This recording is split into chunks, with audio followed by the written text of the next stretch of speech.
Board will now come to order. Madam Clerk, please call the roll. Alderwoman Tyus, Alderwoman Middlebrook, Alderman Bosley, Alderman Moore, Alderwoman Hubbard, Alderwoman Ingrassia, Alderman Kotar, Alderwoman Rice, Alderman Gunther, Alderman Vollmer, Alderwoman Martin, Alderman Ornowitz, Alderwoman Murphy, Alderwoman Howard,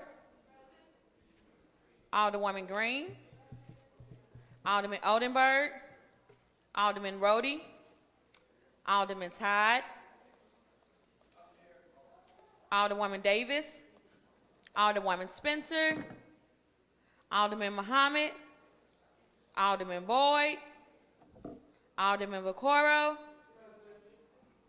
Alderman Narayan, Alderman Cone, Alderwoman Clark Hubbard, Alderwoman Boyd, Alderwoman Navarro, President Reed, Here. Alderwoman Tyus, Alderwoman Middlebrook, Alderman Bosley, Alderman Moore, Alderwoman Hubbard,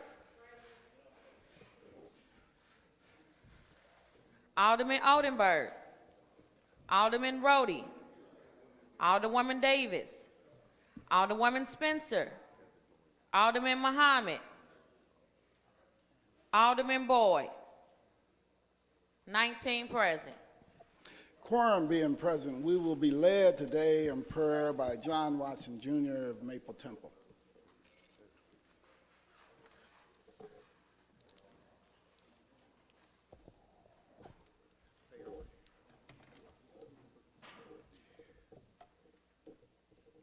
We're going to quote from the Holy Scriptures. He that loveth not knoweth not God, for God is love. Gracious God, Heavenly Father, we come in prayer, lifting our minds and our hearts into your presence as we begin today. Assure us that you are with us and that we have a real place in your heart and in your endeavor to bring righteousness and peace and goodwill to our community. We know that we're all too imperfect and that we have offended you. Yet, we believe that you're with us, loving us with a love that never let us go and never let us down. In your love we live, in your love we learn, and through your love we find light for our day. May we be our loving best as we face the task of this day. Amen.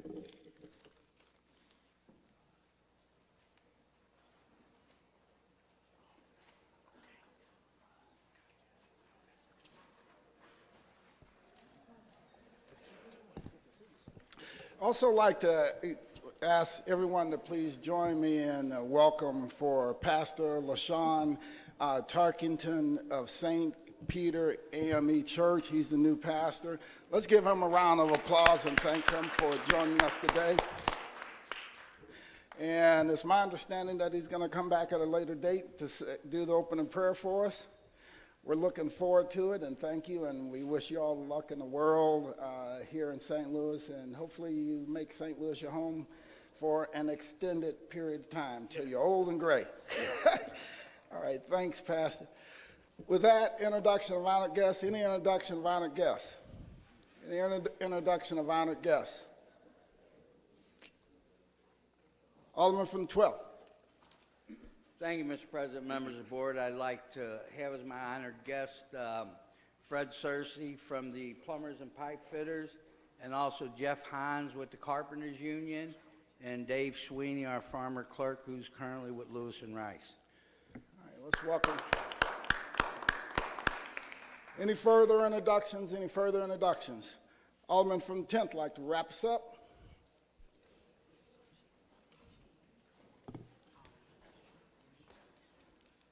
Thank you, Mr. President. Members of the board, we're gathered here on February 14th. We all know what day that is. It's Ferris Wheel Day. Well, actually, it is. It is on this day in 1980 that Walter Cronkite retired, and in 1967, Aretha Franklin recorded Respect. But in 1974, the Alderman from the 23rd's life was changed when the Captain and Tennille got married on Valentine's Day. Let's go. All right. Approval of the minutes. Approved of the minutes, February the 7th, 2020. Alderman from the 10th, you recognize on the motion for approval of the minutes. I move for approval of minutes of February 7th, 2020. Moved by the Alderman from the 10th, seconded by the Alderman from the 27th. Any discussion? All in favor signify by saying aye. Opposed? Motion carries. Report of city officials. Report of city officials can be found in A, B, and C of the agenda and has been placed in the aldermen's mailboxes. We've dispensed with line item 7. Would anyone like to take any bills off of any of our informal calendars? Would anyone like to take any bills off of any of our informal calendars? We will dispense with line items 8 through 10. First reading of board bills. Board Bill 217, sponsored by Alderman Roddy, an ordinance authorizing and directing the mayor and comptroller of the city of St. Louis to execute upon receipt of and in consideration of the sum of $250 and other good and valuable consideration, a quitclaim deed to Remise released and forever quitclaim unto Julia D. Lopez and Veronica A. Nold, certain city-owned property located at City Block 5114, which is property known and numbered as 4219 Gibson Avenue in the city of St. Louis, Missouri.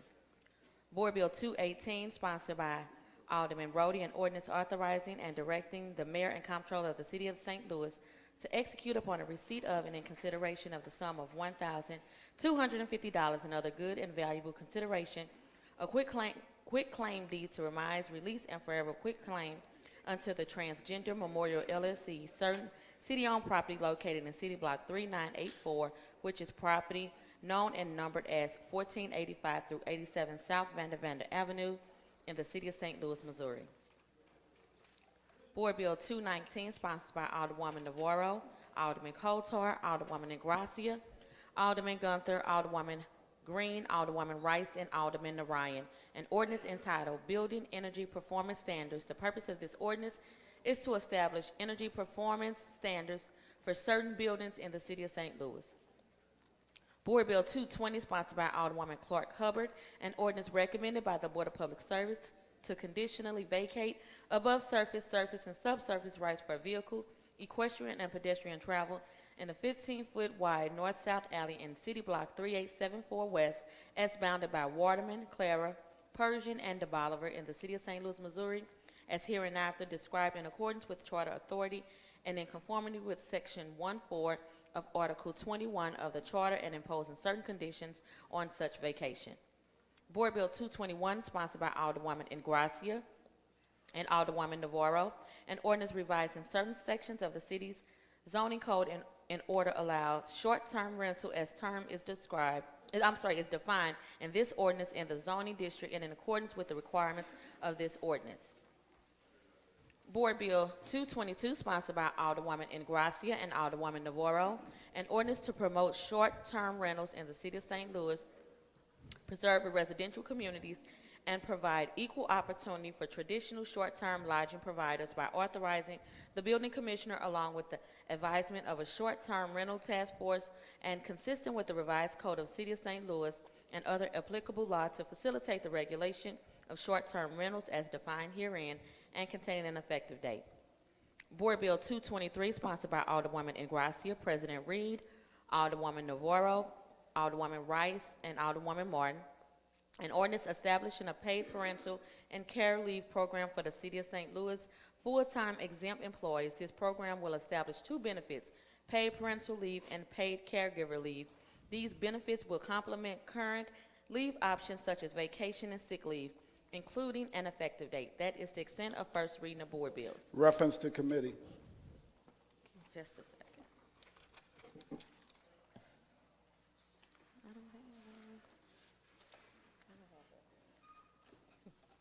To the Ways and Means Committee, Board Bill 217 and 218. To the Parks Committee, Board Bill 219. To Streets, Board Bill 220. To HUDs, Board Bill 221. To Public Safety, Board Bill 222. To Health and Human Services, Board Bill 223. That is extent of reference to committee.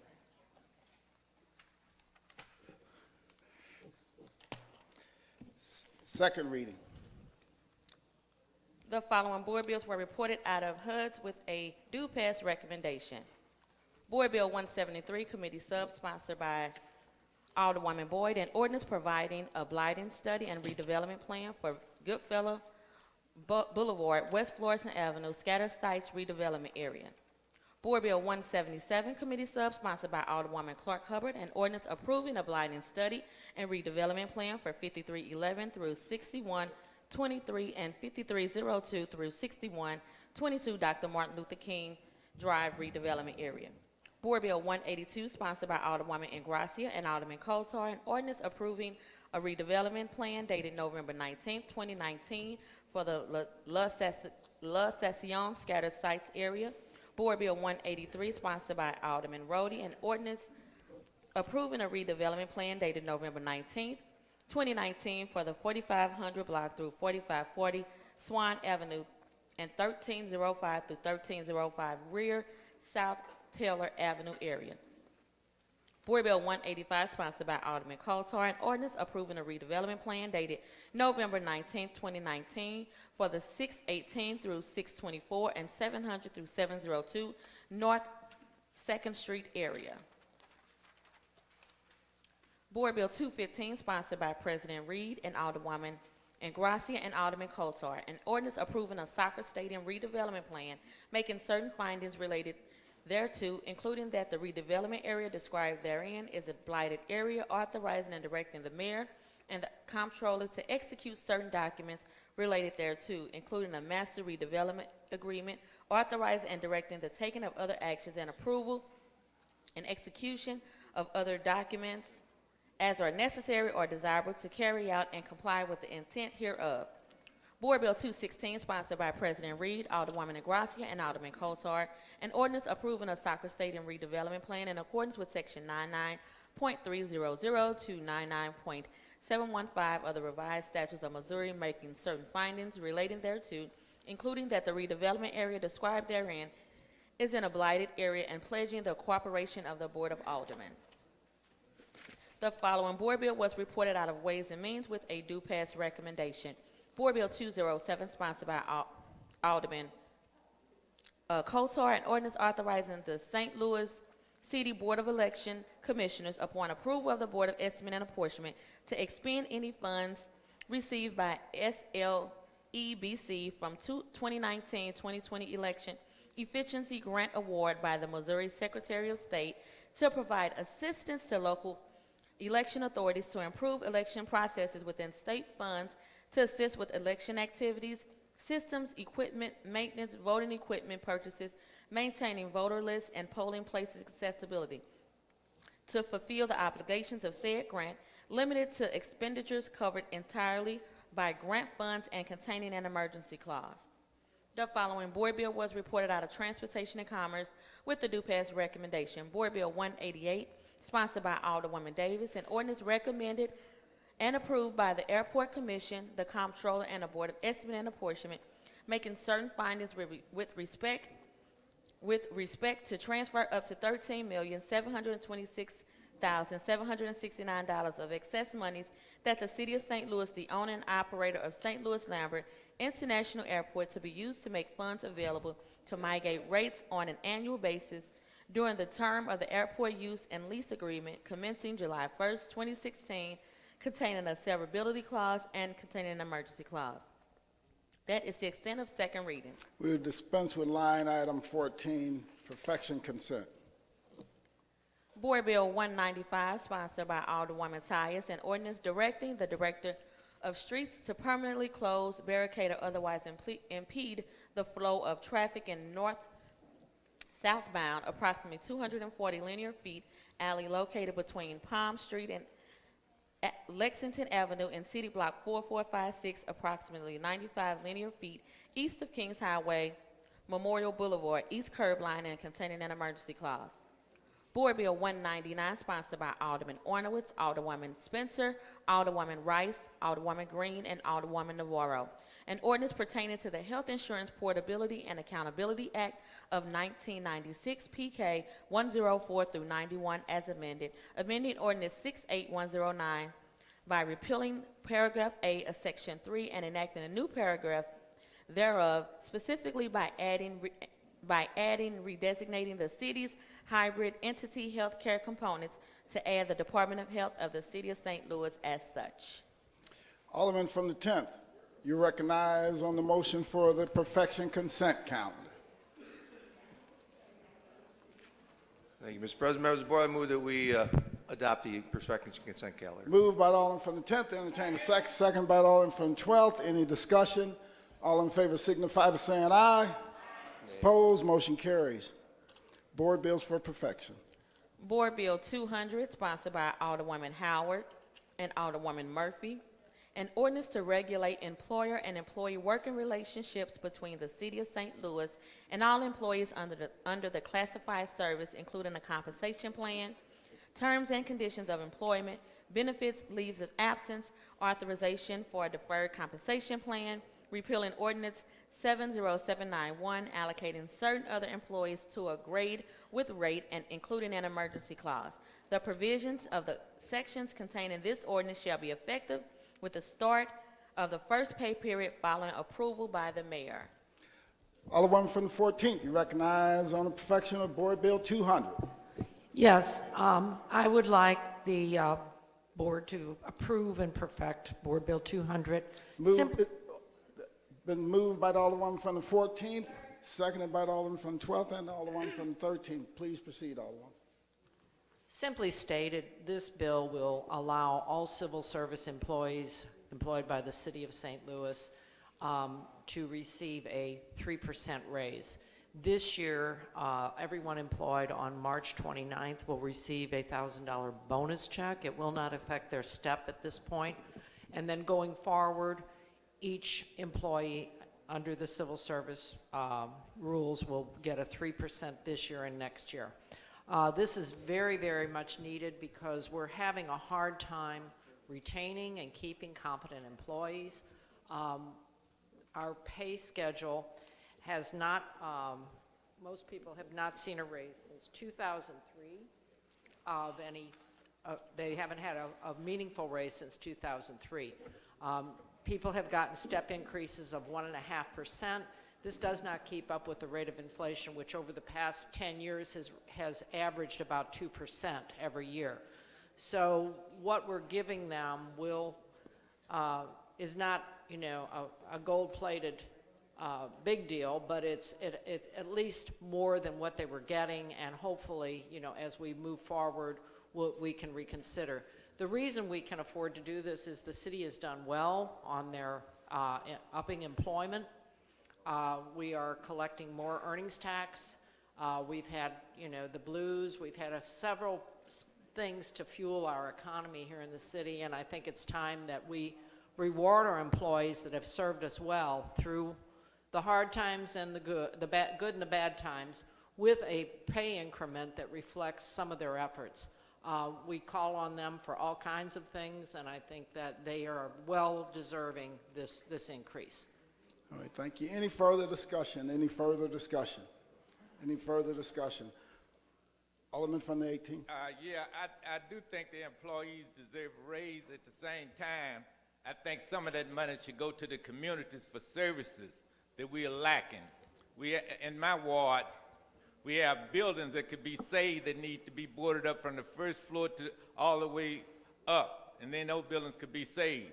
Also, we have forestry work, trees, weeds that have all grown into trees. We also have sidewalks that need fixing, and many other infrastructures in our ward.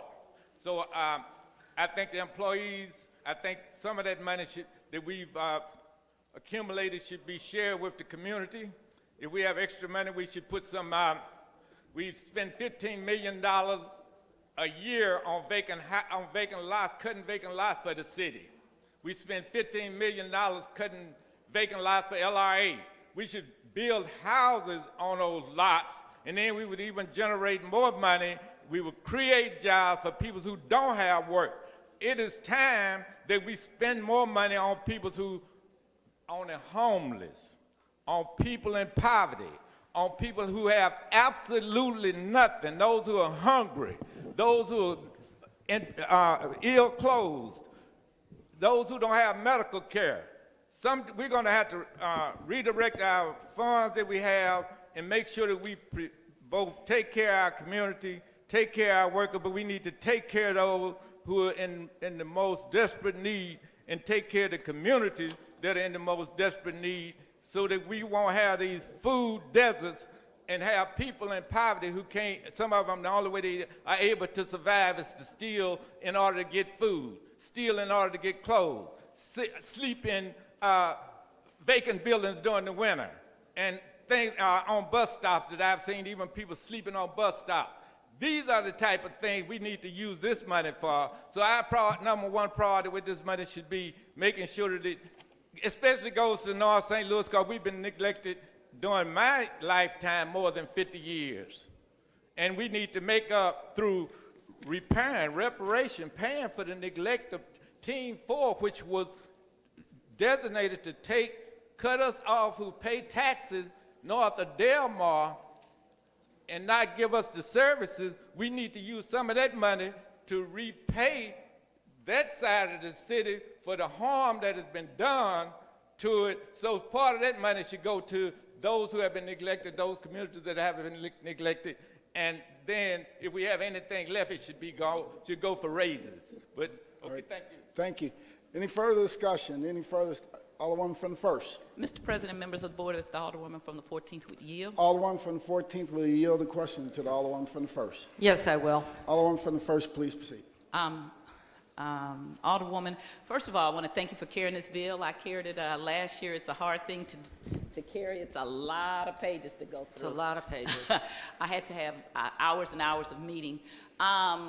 So in this bill, are the police going to get another raise besides the $6,000 that they got last year? Not at this time. Okay, because that was one of my problems I had. I carried the bill, but that made me feel really bad that we were giving the police $6,000, and all our employees are important. So the major changes in this bill is that we're going to have the bonus in there.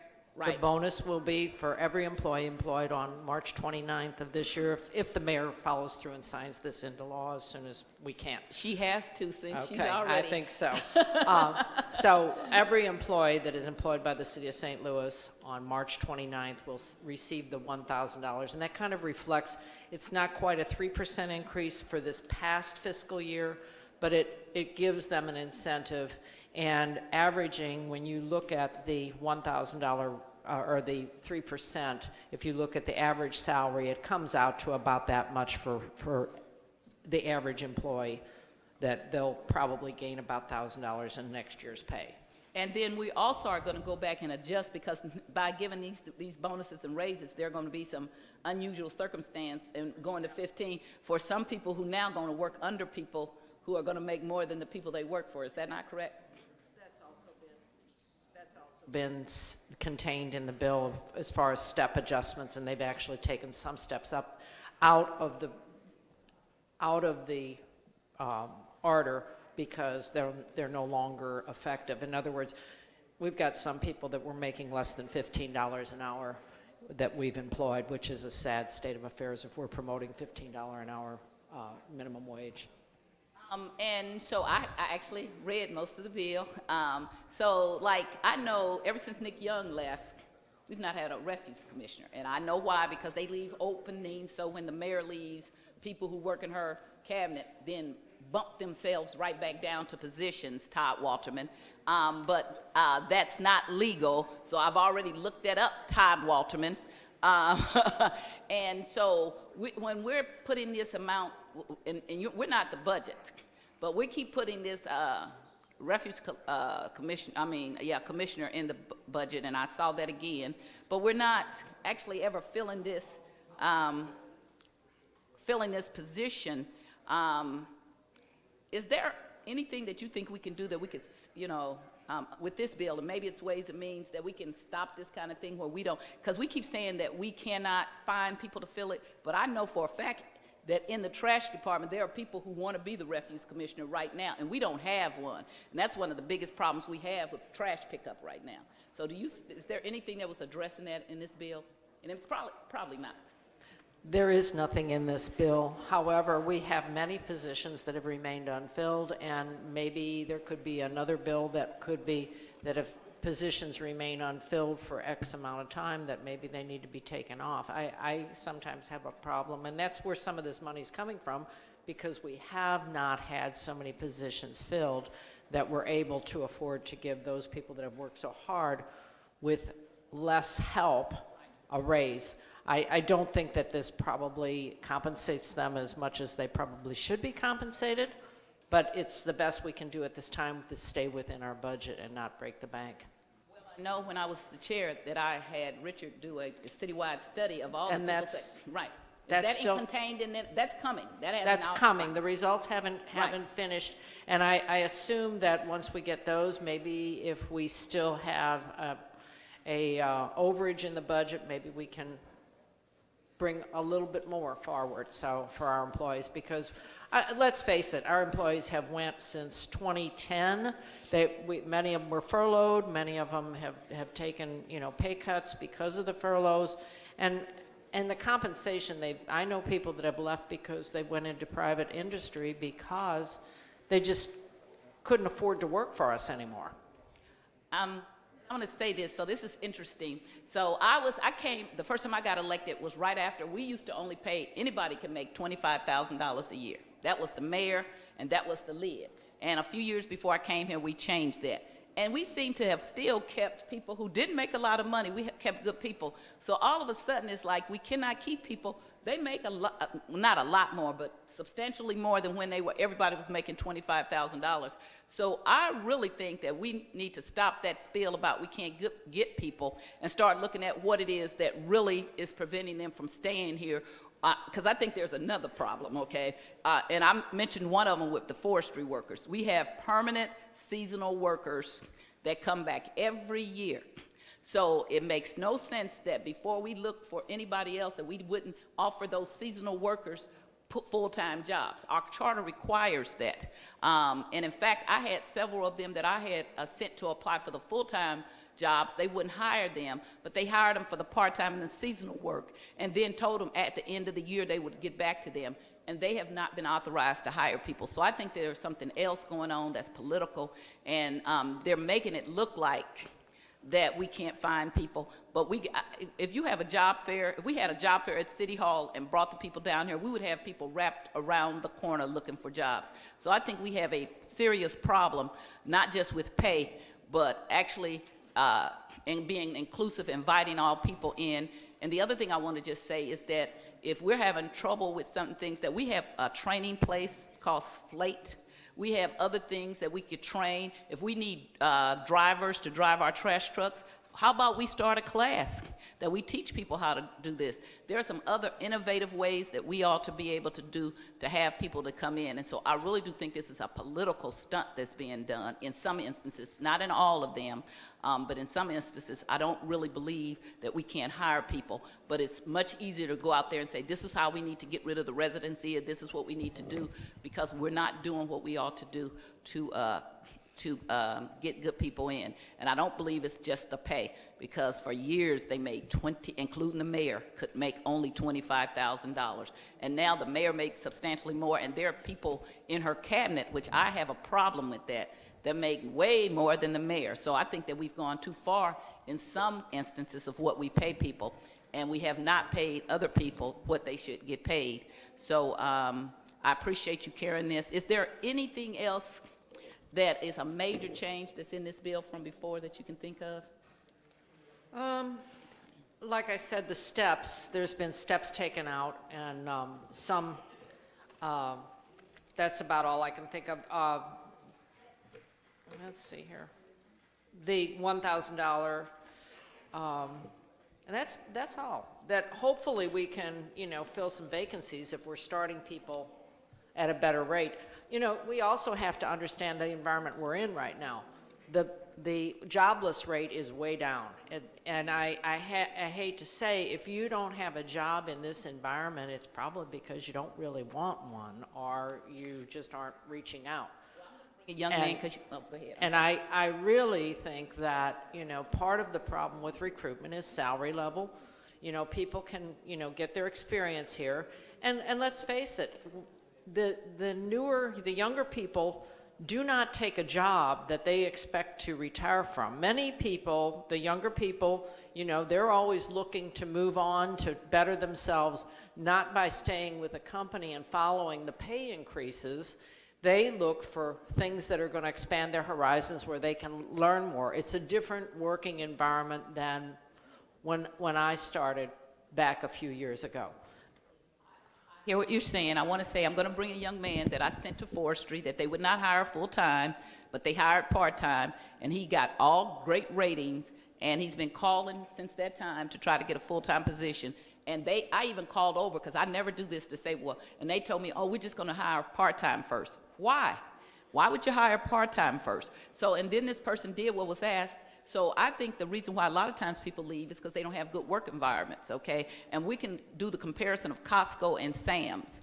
And those workers do the same things. And the difference between a Costco and Sam's is Costco pays their workers, they have benefits, they have education, they do that, and Sam's does not. And so they stay for long, long periods of time at Costco, and I'm using brand names, but it's just a stark difference. So I think that the city and organizations, if you want to keep young people and you want them to grow with you and you don't want to lose your people, then you have to grow with and do things that will help grow them. I don't have a problem that people want to enrich themselves and they want to make the most money. We want them to do a good job, so I absolutely do not have a problem with that. I, again, do not think that we are doing everything we can to hire people. That's my personal experience since I've been here. And I don't send a lot of people. This person called me, and I knew he did a great job, and it just doesn't make any sense that they still haven't hired any permanent forestry workers, but we put these contracts out. The only reason that makes sense is because somebody got some friends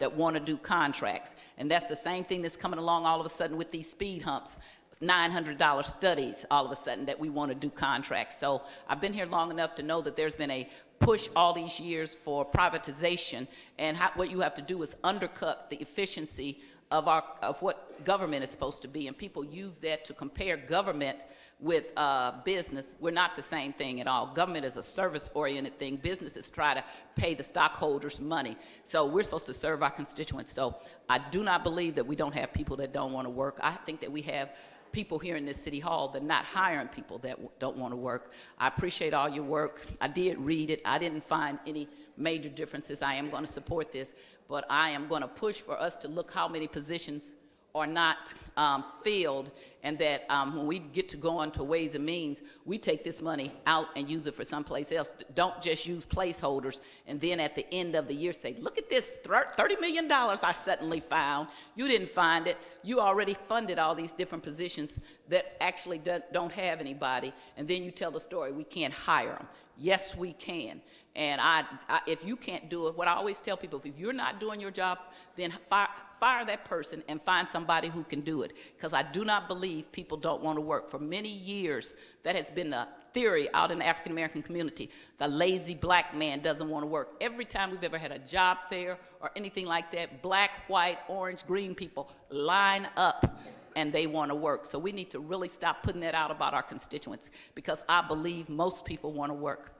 Thank you so much. I have no further questions. All right, thank you. Alderman from the 18th. I would like to re-emphasize that if we need to train people, we have SLATE, and we need to utilize SLATE to train people. Many jobs that the city has can be on-the-job training, so we don't have, all we have to do is teach them. The majority of the jobs are not so technical that people can't learn them by doing the job. And there are plenty of people, especially from North St. Louis, that do want to work. There are people getting out of jail that shouldn't have been in jail in the first place who want to work. They don't want to go back to jail. They can be trained. They made a mistake. They shouldn't have gone in the first place cause of mass incarceration, but they want to be trained. Maybe they learned their lesson after they made a mistake. Whatever the issue is, we have plenty of people north and south of Delmar, and in the central, west, and all over the city. We need to advertise those jobs. We need to, when I say lower the standard, I don't mean one person can pass a test, that means that you got high standards. Because a good example is the police. They pass a lot of tests, but then we have police officers who can't even go to the warrant office, and we have others, I heard, and I don't have documentation that are under indictment, so they passed the test, but they did not, they're not able to function on the job. What we need to do is go to SLATE, which we have set up, train people. Those who don't need talk with the supervisors and tell them to train people on the job. Because forestry, the street department, the parks department, those jobs, people who are interested in them can do them. So being motivated is the most important factor in doing anything. And we have people, especially African Americans, who are desperate for jobs, who would love some of these jobs, but we have to give them an opportunity, and we have to make the job fit the person who can do the job, rather than setting some standards that are unrealistic and not related to the job. And we cannot say African Americans are lazy. That's why they brought us over here. Most of us wouldn't be here if we were lazy. Why would you bring some lazy people over and work them for 250 years and then don't pay them anything, and then work them for another more than 100 years, and then take the labor for free? So we're used to working for nothing and under bad conditions and taking the leftovers. So we do work, our history show it, and what we need to do at City Hall is to hire people for the job and give them an opportunity to make a living and take care of their families. And African American, like anyone else, want to be able to take care of families, and the reason the families are broken up is because of lack of resources. And if we have jobs, I want to see them so that we can, and I will help match the people to the job. Thank you. All right, thank you. Any further discussion? Any further discussion? Alderwoman from the 14th, you recognize to close. I would just like to say that, you know, part of this pay increase will help all the people that are currently employed to raise their standard of living, and those people that will be recruited in the future, to give them a gateway to a better life. So with that said, I'd like to put this before and Renew your motion. and make a motion that we pass this out. Just renew your motion. Pardon me? Just renew. I'd like to renew my motion. It's been moved by the Alderwoman from the 14th, seconded by the Alderman from the 12th, and the Alderwoman from the 13th, that we perfect Board Bill number 200. All in favor signify by saying aye. Aye. Opposed? Motion carries. That is 16 of board bills for perfection. We'll dispense with line items 17 through 19. Alderman from the 10th, you recognize on the motion for the courtesy resolutions calendar.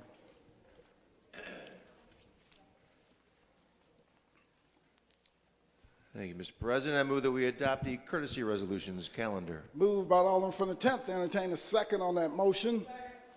Seconded by the Alderman from the 12th. Any discussion? All in favor signify by saying aye. Opposed? Motion carries. We'll dispense with line item 21, second reading of resolutions. We have none. Miscellaneous unfinished business. We have none. Announcements. Monday, February the 17th, the office will be closed in honor of President's Day. Tuesday, February the 18th, Neighborhood Development will have a meeting, 9 a.m. in the Kennedy Room. Wednesday, February the 19th, Rules Committee will meet at 10 a.m. in the Leisure Room. Thursday, February the 20th, Ways and Means will have a meeting, 10 a.m. in the Leisure Room, and Personnel will meet 11 a.m. in the Leisure Room. Friday, February the 21st, Full Board meeting, 10 a.m. in the Chambers. That is the extent of the announcement. I just also want to just wish everyone a very happy Valentine's Day. Have a happy and safe Valentine's Day tonight. Any further announcements? Any further announcements? Any further announcements? Alderman from the 10th, you recognize on the motion to excuse. Thank you, Mr. President. I move that we excuse the following aldermen: the alderman from the 2nd, the 4th, 16th, 19th, 20th, 21st, the 22nd, we're not sure about, but we'll let them go today, for necessary absence. Been moved by the Alderman from the 10th. Entertain a second on that motion. Seconded by the Alderman from the 7th. Any discussion? All in favor signify by saying aye. Opposed? Motion carries. Alderman from the 10th, you recognize on the motion to adjourn. Thank you, Mr. President. I move we adjourn the meeting to a day to be determined later. Thank you. Now we have to. I tried to sneak it in. We- All right. All right. Move we adjourn until February 21st, 2020. Thank you. All right, been moved by the Alderman from the 10th, seconded by the Alderman from the 7th. All in favor signify by saying aye. Opposed? Stand adjourned.